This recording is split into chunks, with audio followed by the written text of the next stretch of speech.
नमस्कार, आपके साथ मैं हूं समीर अब्बास। देश के सबसे बड़े न्यूज नेटवर्क टीवी 9 पर आप देख रहे हैं देश का सबसे बड़ा न्यूज बुलेटिन टॉप 9। इसमें हम आपको दिखाते हैं देश और दुनिया की तमाम अहम खबरें।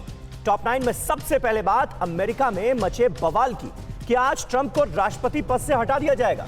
अमेरिका के साथ पूरी दुनिया की नजर आज अमेरिका पर है। आज अमेरिकी संसद के निचले सदन में ट्रंप के खिलाफ पेश महाभियोग प्रस्ताव पर वोटिंग होगी। महाभियोग प्रस्ताव को लेकर ट्रंप ने फिर क्या चेतावनी दी? अमेरिका से जुड़ी हर बड़ी खबर के लिए देखते हैं टॉप 9 ट्रंप का काउंटडाउन। अमेरिका के राष्ट्रपति डोनाल्ड ट्रंप की उल्टी गिनती शुरू हो चुकी है। आज अमेरिकी संसद के निचले सदन में ट्रंप के खिलाफ महाभियोग प्रस्ताव पर वोटिंग होगी। वोटिंग में ट्रंप पर महाभियोग के लिए आरोप तय किए जाएंगे। ट्रंप के खिलाफ महाभियोग प्रस्ताव पर डेमोक्रेट के 218 सांसदों के अलावा कई निर्दलीय सांसदों ने भी हस्ताक्षर किए हैं।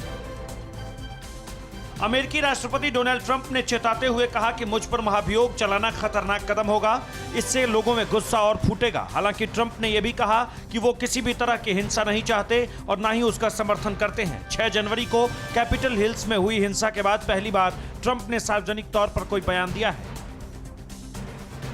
डोनाल्ड ट्रंप ने अपने इस्तीफे के सवाल पर चुप्पी साधे रखी। टेक्सास में पत्रकारों से बात करने के दौरान ट्रंप ने खुद पर लगे कैपिटल हिल्स हिंसा भड़काने के आरोपों को राजनीति से प्रेरित बताया। ट्रंप ने कहा, हिंसा से पहले कैपिटल हिल्स के बाहर जो उन्होंने अपने समर्थकों से कहा था वो बिल्कुल वाजिब और सही थे। ट्रंप पर समर्थकों को भड़काने का आरोप है। अमेरिकी प्रतिनिधि सभा में आज डोनाल्ड ट्रंप के खिलाफ महाभियोग पर वोटिंग के साथ एक और प्रस्ताव पर वोटिंग हो सकती है, जिसमें ट्रंप को संविधान के 25वें संशोधन से राष्ट्रपति पद से हटाने का प्रावधान है। डेमोक्रेट सांसद उपराष्ट्रपति माइक पेंस से 25वें संशोधन की शक्ति का इस्तेमाल कर ट्रंप को हटाने की अपील करेंगे। महाभियोग पर वोटिंग से पहले जो बाइडेन की पार्टी डेमोक्रेट ट्रंप को महाभियोग से बचाने के लिए एक आखिरी मौका दे सकती है।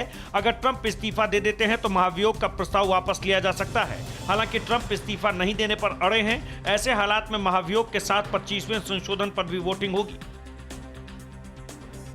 अमेरिका के नवनिर्वाचित राष्ट्रपति जो बाइडेन की शपथ में डोनाल्ड ट्रंप ने नहीं जाने का ऐलान पहले ही कर दिया है, लेकिन उनकी बेटी इवांका ट्रंप ने सबको चौंकाते हुए शपथ समारोह में जाने की योजना बना रही हैं। इवांका ऐसा कोई कदम नहीं उठाना चाहती जिससे उनका राजनीतिक करियर को नुकसान हो।